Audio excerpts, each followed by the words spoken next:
사랑하는 성도 여러분, 사순절 첫째 주일 십자가로부터 오는 은혜가 여러분 모두에게 충만하기를 주님의 이름으로 축원합니다. 사순절을 맞이합니다. 매년 맞이하는 이 사순절에 우리는 어떠한 신앙의 결단, 신앙의 각오, 어떠한 믿음으로 이 사순절을 맞이하는지 되돌아보기를 원합니다.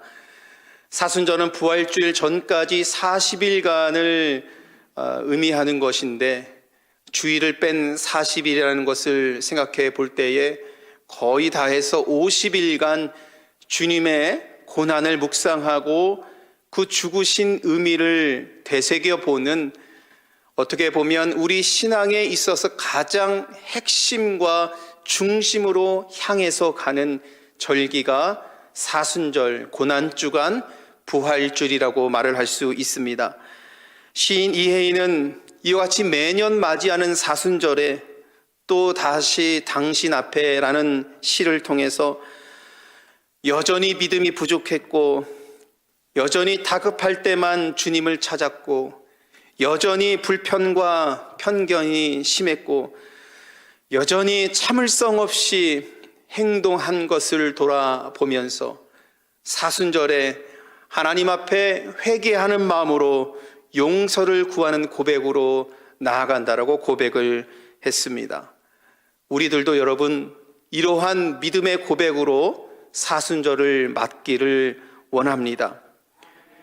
또다시 맞이하는 이 신앙의 절기이지만 주님 앞에 용서를 구하고 이 용서를 통해서 우리들의 믿음의 삶이 더욱더 깊어질 수 있는 시간, 절제하는 시간으로 주님의 고난에 동참할 수 있는 여정이 되기를 소원합니다.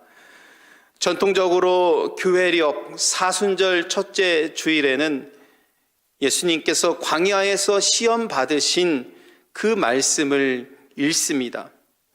공관복음서, 마태복음, 마가복음, 누가복음에 다 기록된 예수님의 광야에서 이 시험의 말씀은 3년 주기로 사순절 첫째 주일날 같은 말씀을 매년마다 읽으면서 이 말씀을 통해서 사순절을 시작하게 됩니다.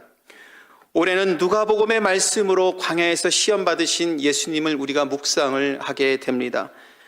오늘 함께 봉독한 말씀, 우리에게 매우 익숙한 말씀이고 아마 여러분들도 이 본문의 말씀으로 많은 설교를 들으셨고 이 본문을 많이 읽으셨을 줄 압니다. 그런데 저는 이번에 말씀을 읽으면서 의문점 한 가지가 생겼습니다. 왜 사순절을 시작하는 첫 번째 주일에 주님의 이 고난과 죽음을 묵상하는 그 시작점이 되는 사순절 첫째 주일에 교회력 성서 1과는 주님께서 받으신 고난을 묵상하지 않고 주님께서 광야에서 시험 받으신 것을 왜 읽게 했을까라는 의문점, 질문이 먼저 생겼습니다. 예수님의 순환이 시작되는 바로 이 시점에 광야에서 시험 받으신 예수님의 이 사건은 분명히 예수님께서 받으신 고난과 중요한 연결점이 있구나 라는 그런 생각을 가지면서 본문을 다시 한번 읽고 묵상해보고 오늘 우리들에게 특별히 우리 교회에게 주시는 은혜의 말씀이 무엇인가 생각을 해보았습니다. 존 밀턴은 신라곤이라는 책에서 예수님을 언급을 하는데 그는 예수님의 그 중심 그 사역을 십자가의 사건이 아니라 오늘 함께 읽은 광야에서 받은 이 시험을 핵심으로 삼았습니다. 신라곤에서는 광야 시험을 예수님의 사역에 무엇인가 분기점을 둔 그 사건으로 본 것이지요. 그런 관점으로 다시 한번 누가복음을 읽고 공관복음서에 예수님께서 받으신 광야의 시험의 사건을 읽어보니까 복음서 모두에서는 광야에서 받은 시험 이후에 바로 이어지는 말씀이 예수님께서 갈릴리에서 천국 복음을 전하신 사건을 기록하고 있다라는 것입니다.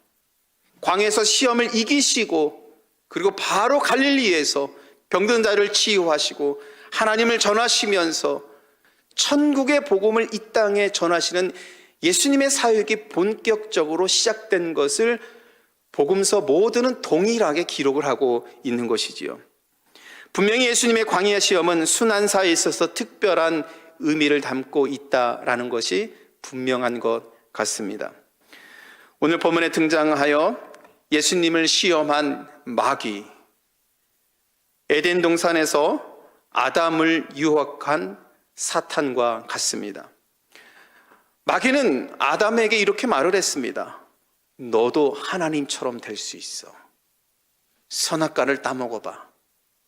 너도 하나님처럼 될 수 있어. 이 마귀의 유혹을 넘기지 못한 아담은 인류의 원죄를 남겼고 우리는 마귀가 어떠한 존재인지를 창세기 1장, 2장부터 알게 됩니다. 창세기 1장, 2장 이후에 나오는 그 사건을 통해서 알게 됩니다. 마귀는 매우 간사하다는 것을 알게 되고, 그런데 이제 두 번째 아담인 예수님이 광야에서 시험을 받고 계시는 겁니다. 동일한 마귀에게 오늘 주님께서 시험을 받고 계시는 것이죠. 그런데 오늘 주님께서 받으신 시험의 이 말씀 속에서 저는 아주 독특하게 3절의 말씀이 오늘 전체를 이해하는 데 핵심이 된다라고 생각을 했습니다. 우리 3절 말씀 같이 읽도록 하겠습니다. 마귀가 이르되 내가 만일 하나님의 아들이거든. 자, 여러분, 이 강단에서 예수님께서 하신 말씀을 전해야 되는데 마귀가 한 얘기를 핵심으로 잡으니까 뭔가 조금 이상하다고 느낄 수 있겠습니다. 내가 만일 하나님의 아들이거든. 9절 말씀 속에서도 여러분 반복해서 이야기를 하고 있습니다. 2번씩이나 나옵니다. 이 말이 예수님을 시험하고 있는 것입니다. 마귀의 입장에서 보면은 예수라는 사람이 태어났다고 하고 계속해서 사람들로부터 예수라는 그 이름의 존재가 자꾸 사람들의 입으로부터 나옵니다. 세례 요한에게 세례를 받을 때에 하늘로부터 음성이 들렸다고 하고요. 이렇게 예수라는 존재가 이스라엘 역사에 등장하기 시작하는데 마귀는 알고 싶었습니다. 진짜 그가 하나님의 아들인지를 알고 싶은 겁니다. 예수라는 사람이 하나님의 아들이라고 여기에 태어났다고 하는데 그가 진짜로 하나님의 아들인지 시험하고 싶은 것입니다. 그래서 에덴 동산에서 아담에게 했던 동일한 방식으로 예수님을 시험하고 있는 것입니다. 진짜 알아보고 싶은 거예요. 진짜로 이분이 하나님의 아들인지. 이 말씀을 잘 읽어보면 마귀가 예수님께 상당히 비아냥거리는 것 같은 그런 느낌이 듭니다.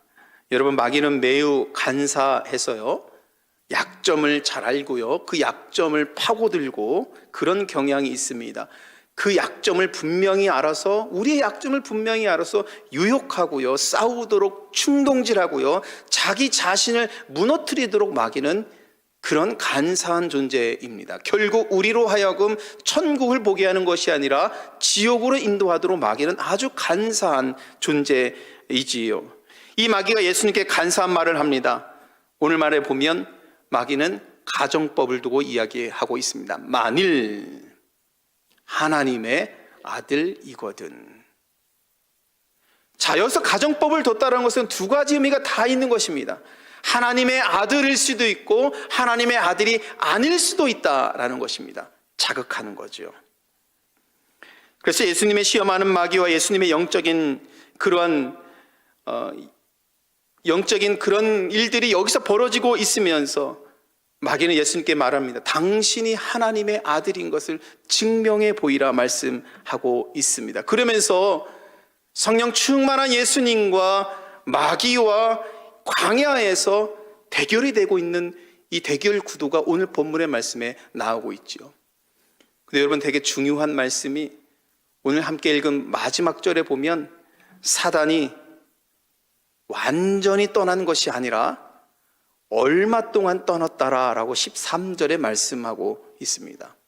얼마 동안 떠났다라는 것을 생각해 보면 다시 돌아올 수도 있다라는 의미를 담고 있는 것이죠. 그런 의미로 본다라면 예수님과 마귀의 이 갈등과 대결과 싸움은 이 광야에서만 있는 것이 아니라 우리 주님께서 십자가에서 죽으실 때까지 계속해서 대결 구도로 형성되고 싸움이 일어나고 그런 것을 복음서에서는 말씀하고 있는 것입니다. 그러나 우리 주님은 능히 이것을 이기시고 십자가 고난의 길을 걸으셨고 죽으시고 부활하시어 하나님의 아들 메시아인 것을 증명해 보이신 것입니다. 믿으시길 바랍니다. 여러분, 오늘날도 마찬가지입니다.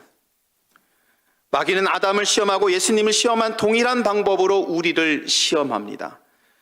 만일 당신이 신앙인이라면 이런 가정으로 우리를 시험합니다. 이런 유혹으로 우리를 무너뜨리려고 하는 겁니다. 여러분, 이 질문이 정당한 것 같지요? 당신이 만약에 신앙인이라면이라는 이 질문이, 이 가정법이 정당한 것 같지요? 그러나 이것을 증명하려고는, 그렇게 하기 위해서는 우리 신앙의 기본이 자꾸 무너집니다.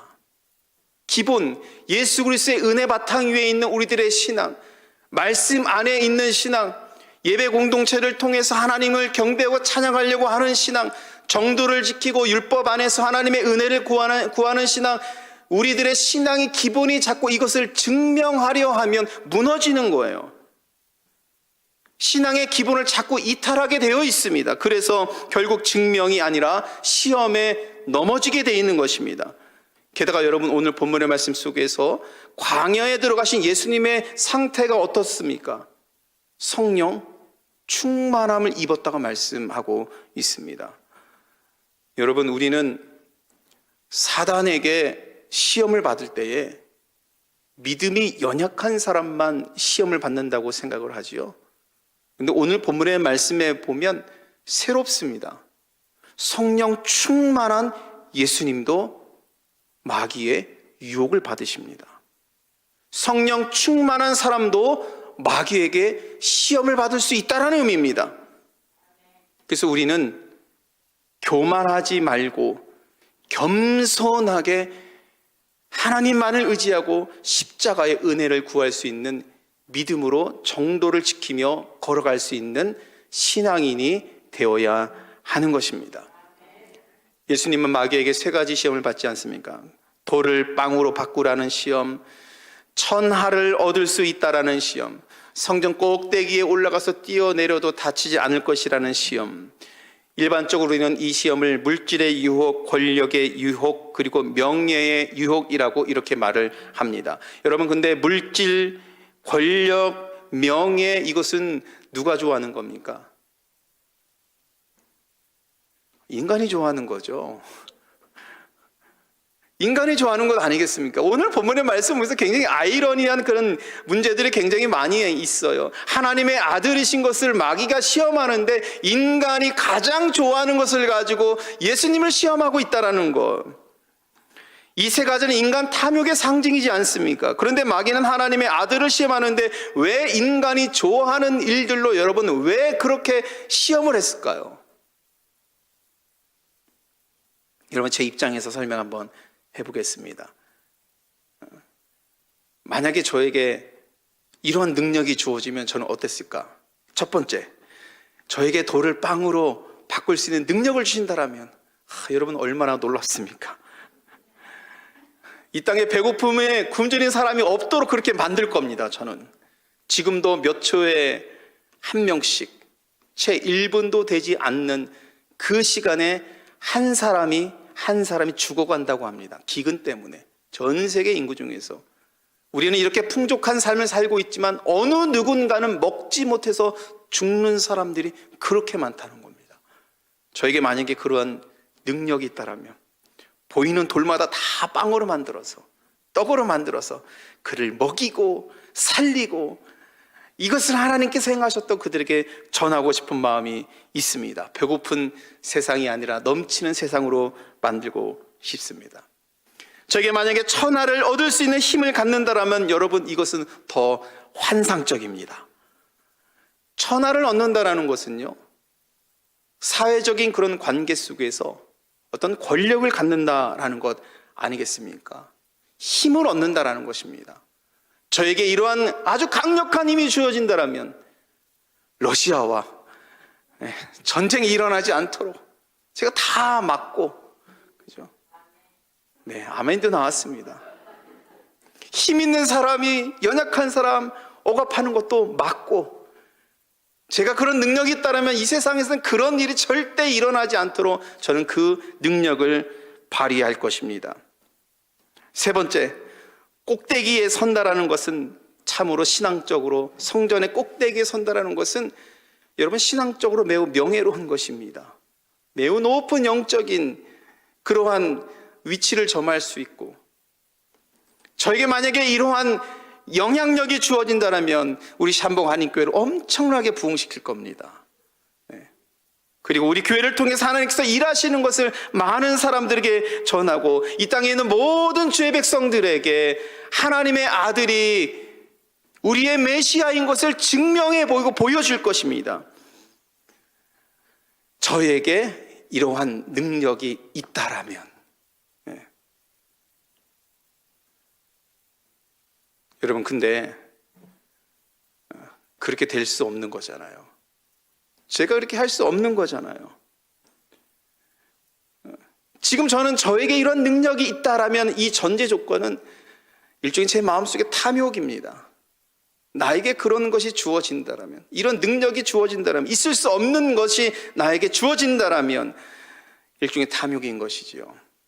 그래서 우리는 주님을 의지해야 하는 것입니다.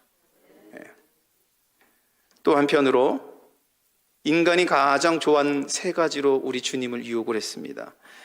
우리 신앙인들은 물질, 권력, 명예에 대해서 이야기하고 논하는 것에 대해서 약간 뭔지 문제가 있는 것처럼, 권력을 이야기하면 약간 꺼림칙한 것처럼 그렇게 우리가 느낄 수 있는데, 여러분 전혀 그렇지 않습니다. 지금 러시아 대통령이 전쟁을 일으켜서 수많은 사람들을 고통에 몰아넣고 전 세계를 불안에 떨게 하고 있는데, 저는요 그러한 대통령보다는 그리스도의 선한 양심을 지닌 사람이 대통령이 되는 것이 훨씬 낫다고 저는 믿습니다. 그리고 우리 주변에 살아갈 때 만나는 사람들, 대기업의 사장도, 대학의 유명한 교수도, 뛰어난 의술로 사람들을 살리는 의사도, 우리가 일상에서 다 만난 이 모든 사람들이 신앙의 양심을 지닌 사람들이었으면 정말 좋겠습니다. 이런 면에서 여러분 모두가 물질의 복을 누리시길 바랍니다. 여러분들의 자녀들이 이 미국 사회에서 명예로운 자리까지 오를 수 있는 그런 인생을 걸어가길 간절히 바랍니다. 믿음의 선한 양심을 가지고 주님의 나라를 이루어가면 여러분 얼마나 멋진 삶이 되겠습니까? 그런데 오늘 본문 속에서 무엇이 문제일까요? 왜 이것이 예수님께 시험이 되는 것일까요? 그것은 딱 한 가지입니다. 오늘 말씀을 계속해서 반복해서 읽어보고 계속해서 이 말씀을 통해서 주시는 그 하나님의 그 은혜가 무엇인가 계속해서 찾아보니, 여러분 예수님은 하나님의 아들로서 마귀가 유혹하는 거, 이 모든 것을 실제적으로 하실 수 있는 분이라고 저는 믿습니다. 하나님께서는 천지를 창조하신 하나님께서는 이 모든 것을 능히 다 하실 수 있는 분이라고 믿습니다. 그러나 우리 예수님께서 우리들에게 보여주신 것은 하나님의 창조 질서를 세우려고 하시는 겁니다. 그것을 벗어나지 않는 거예요. 지금 이 세계는 여러분 기적으로만 이루어지지 않습니다. 하나님께서 세우신 창조의 질서가 있습니다. 하나님의 질서가 있는 것입니다. 하나님의 기적은 인간이 이루고 싶을 때 이루는 것이 아니라, 하나님의 기적은 하나님의 구원의 때 일어나는 것입니다. 인간은 물질 세계에서 살아가는 존재이지만, 오늘 주님께서 이 말씀을 통해서 보여주시는 것은 또한 우리들은 영적인 존재다라는 것도 말씀하고 있습니다. 그래서 예수님께서 첫 번째 사단이 말한 유혹에서 예수님의 대답은 4절에서 이렇게 대답하고 있죠. 같이 읽도록 하겠습니다. 예수께서 대답하시되 기록된 바 사람이 떡으로만 살 것이 아니라 하였느니라. 아멘. 매우 유명한 말씀이죠. 신명기 8장 2절의 말씀을 인용해서 주님께서 하신 말씀입니다. 신명기는 광야에서 모세를 통해서 이스라엘 백성들이 하나님께 받은 말씀입니다. 이스라엘은 광야에서 하나님의 은혜 아니면 살 수 없음을 그들은 경험을 했습니다. 곡식의 소산을 얻어 먹는 것과 입을 것과 잘 것이 완전하게 해결되지 않은 이 불안한 상황이 광야라는 것입니다. 그런데 이스라엘 백성들은 그 광야에서 40년간 보냈습니다. 여러분, 이것이 기적이지요. 하나님의 은혜 아니면 살 수 없는 그 땅에서 살아낸 것이 기적인 것이지요. 하나님의 은혜가 기적인 것입니다. 그래서 이어지는 말씀, 오늘 누가복음에는 나오지 않지만 다른 공간 복음서에서는 신명기 8장 3절까지 인용해서 그 이유를 이렇게 말씀하십니다. 여호와의 입에서 나오는 모든 말씀으로 사는 줄을 내가 알라. 말씀합니다. 인간은 빵으로만 사는 존재가 아니라 하나님의 은혜로 사는 영적인 존재임을 믿으시길 바랍니다. 빵을 만들어 먹고 싶은 시험을 이기시고 우리 주님께서는 더 중요한 그 말씀의 진리를 가르쳐 주시고 우리가 인생을 살아가면서 무엇을 추구하며 무엇을 따라가며 하나님께서 예수님을 통해서 보여주신 십자가의 길이 무엇인지를 여기서 말씀하고 계시는 겁니다. 두 번째, 천하만국을 얻는 시험을 주실 때에 우리 주님께서는 8절에서 이렇게 대답하시죠. 같이 읽겠습니다. 예수께서 대답하여 이르시되 기록된 바 주 너의 하나님께 경배하고 다만 그를 섬기라 하였느니라. 마귀는 천하만국을 얻기 위해서는 자기에게 절할 것을 요구를 했습니다.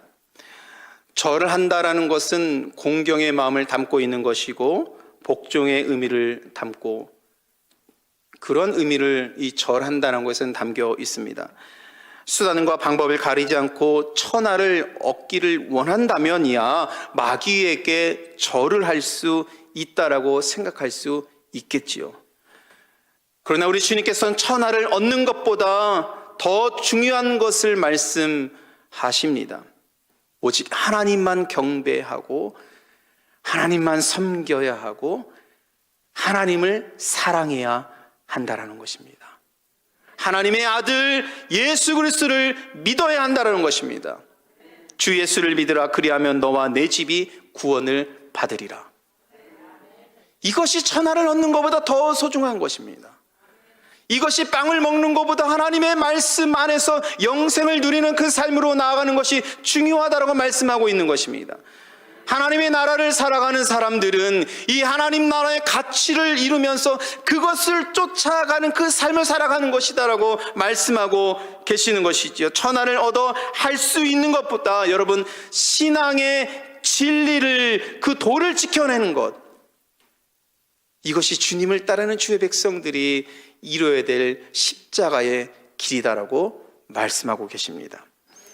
세 번째, 성전에서 뛰어내리면 다치지 않게 하겠다는 시험에서 우리 주님께서는 12절에서 이렇게 대답하십니다. 같이 읽겠습니다. 예수께서 대답하여 이르시되 주 너의 하나님을 시험하지 말라 하셨느니라. 하나님을 시험하지 말라. 이 말씀 무엇일까요? 여러분, 우리 하나님은 늘 보호하시고 지키시는 하나님이신 줄 우리는 믿습니다. 그런데 이 말씀, 성전 위에서 뛰어내려도 주님께서 보호하실 것이라는 이 말씀이 왜 예수님께 시험이 되고 우리들에게 시험이 되는 겁니까? 오늘 마귀는 시편 91편 11절과 12절의 말씀을 인용하면서 시험을 하고 있습니다. 구약의 말씀을 가져와서 그 말씀을 빗대어서 예수님을 시험하고 있는 것입니다. 이 세 번째 유혹은 종교적인 시험일 수 있는데 우리 주님께서는 성령 충만한 가운데 시험을 받으시는데 이 성령 충만한 사람이 빠질 수 있는 유혹이 바로 세 번째 신앙인들이 가장 쉽게 빠질 수 있는 유혹이 세 번째, 하나님의 능력은 구원의 때에 일어나는 것이지, 여러분, 말씀을 증명해 보이기 위해서 우리가 하는 것이 아님을 우리는 기억해야 합니다. 이런 심보가 있어요. 하나님, 내가 떼어내릴 테니까 나를 보호해 주세요. 하나님, 내가 이거 할 거니까 하나님 이루어 주세요.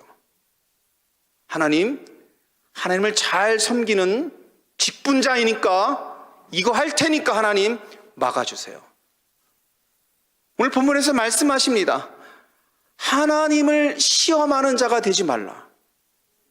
하나님의 기적은 우리가 일으키고 우리가 원할 때 되는 것이 아니라 하나님의 구원의 때에 있을 줄 여러분 믿으시길 바랍니다. 하나님을 신뢰하는 것입니다. 무모한 도전이 신앙이 아닙니다. 하나님의 말씀에 순종하고 오히려 고난 속에서도 하나님을 사랑하는 것이 신앙입니다. 그래서 하나님을 시험하지 말라라고 말씀하고 있는 것입니다. 그런데 오늘 마귀의 유혹에서 보면 이 세 가지의 유혹이 다 좋은 일들을 할 수 있는 유혹들이지 않습니까? 선한 일들을 위한 일이라는 것을 또한 주목을 해야 합니다. 누구를 해치려고 하는 시험도 아니고 인간이 좋아할 만한 그런 일들로 예수님을 시험하고 있습니다. 우리 주님께서는 선한 일을 이루어가는 것을 거절하는 것이 아니라 선한 일을 위해서 하나님께서 세우신 질서를 따른다는 것을 보여주고 있습니다. 마귀의 유혹은 모두 기적을 통한 것들입니다. 그러나 주님께서 보여주시는 것은 하나님께서는 사랑과 섬김과 나눔으로, 그리고 복음으로 하지 않는 일은 아무리 기적이 일어난다 해도 예수님의 일이 아니라고 말씀하는 겁니다. 하나님의 질서를 따라야 합니다. 하늘나라의 질서를 따라야 합니다. 주님께서 보여주신 그 사랑과 섬기의 모습을 따라야 합니다. 복음으로 이것을 해야 된다는 것입니다. 이것이 예수님의 길이라고 말씀하고 있습니다. 세상은요, 여러분, 탈인격적인 것을 추구합니다. 탈인격적이라는 것은 무엇입니까? 인간이 가지고 있는 것, 인간이 할 수 있는 그런 능력들이 있지 않습니까? 인간이 생각하는 것, 인간의 힘으로 할 수 있는 것, 탈인격적인 것, 그것을 넘어선 일을 자꾸 추구하려고 합니다. 신화를 자꾸 만들려고 하는 것이지요. 로마의 황제가 그랬습니다. 오늘 성경의 본문의 이 배경이 될 수 있는 로마의 황제 같은 경우는 탈인격화했습니다. 자기를 신격화했습니다. 인간이 할 수 있는 것을 넘어서서의 그 존경의 대상으로 자기를 그 반열 위에 올려놓았습니다. 사실 지금 러시아의 푸틴 대통령은 이 신격화 작업을 하고 있는 거예요. 좀 넓게 보면은 자기 나라에서 자기가 신화 같은 존재를 만들고 있는 겁니다. 러시아가 이 세상을 주도할 것이라는 신화를 만드는 것이지요. 그 일을 자기가 할 수 있다라는 그런 신념이 나름대로 있는 거예요. 그래서 자기를 신화적인 존재로 만드는 것입니다. 세상은 자꾸 이런 신화적인 존재로 만들고 이런 것으로 나아가고 있는 것이죠. 그러나 예수님의 길은 다르다는 것입니다. 사순절 첫째 주일날 이 말씀을 들어야 하는 것입니다. 망을 변화시키는 기적보다 우리들에게 중요한 것은 하나님의 말씀 안에 은혜를 누리는 겁니다. 천하만국을 얻는 것보다 중요한 것은 그 천하만국의 주인이 되시는 하나님을 경배하는 것입니다. 성전 꼭대기에서 뛰어내리는 마술을 부리는 것보다 중요한 것은 말씀에 순종하여서 형제 자매를 사랑하고 남편과 아내를 사랑하고 나의 자녀를 사랑하고 이웃을 용서하고 사랑하면서 그리고 섬기면서 십자가의 길을 묵묵히 살아내는 것입니다. 이것이 주님께서 이것이 십자가의 길이라고 말씀하고 계시는 것이지요. 하나님은 광야에서 마귀의 시험을 이기신 예수님을 통해서 이와 같이 십자가의 길을 말씀하고 있습니다. 세상은 다 신화적인 존재를 만들고 세상 그 성공을 향해서 나아가지만 십자가의 길은 다릅니다. 이 땅의 왕으로 오신 메시아, 이 땅에 왕으로 오신 메시아인데 세상 일과 다르게 멸시를 당하고 고난받으시고 피를 흘리십니다. 이것만 보아도 다릅니다. 자기의 몸이 죽어가는 고통을 겪으며 세상을 향해서 내가 너를 사랑한다라고 말씀하고 있습니다. 이것만 보아도 세상의 길과 다릅니다. 십자가는 세상을 사랑하시는 하나님께서 여전히 십자가를 바라보는 자들은 구원을 얻을 수 있다라고 하나님께서 외치시는 하나님의 사랑의 외침이 십자가입니다. 그렇기 때문에 우리는 십자가를 바라보고 십자가의 길을 따라가야 되고 십자가를 통해서 구원이 옴을 우리는 믿고 사순절을 보내야 될 줄 믿습니다.